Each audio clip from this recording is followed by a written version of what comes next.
Ahojte, poďte si dneska s nami spraviť hlívovú polievku. Na spôsob držkovej. Čo na to potrebujeme? 1 balík hlívy ústricovej, Pol cibule.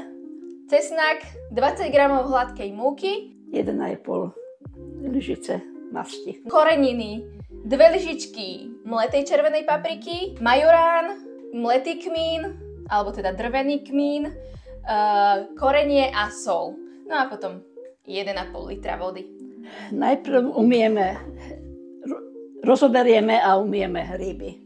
Ako rozoberieme? Úplne, že na najmenšie? Takto? Jednotlivé časti. No.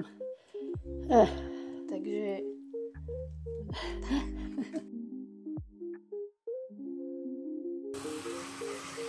Ako držky.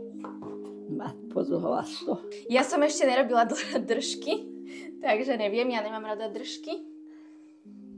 Ani ja, preto to robím z hlívy. To je vlastne skoro vegetariánska polievka, okrem teda tej masti.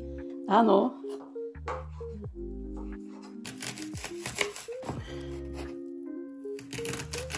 Dáme cibulu a masť do hrnca.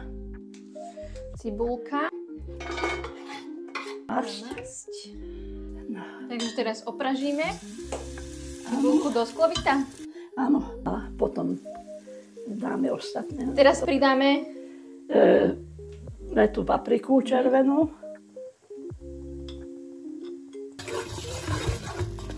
Teraz môžeš pridať tento. Pridáme hríby teraz. Áno.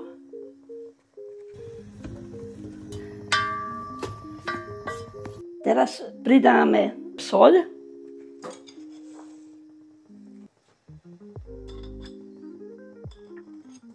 Dáme trošku vody, lebo to nepúšťa toľko štavy ako len trošku, aby sa to nepripalovalo.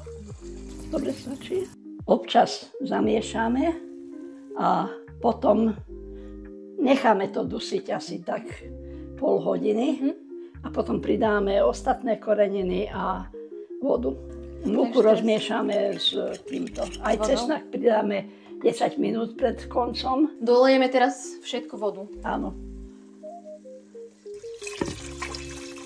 Takže teraz hodinu necháme variť. Áno. Korenie, majorán a kmín. Múku rozmiešanú vodou. A nakoniec pridáme cesnak pretlačený. Áno, a ešte 5 minút varíme. A máme hotovo. No.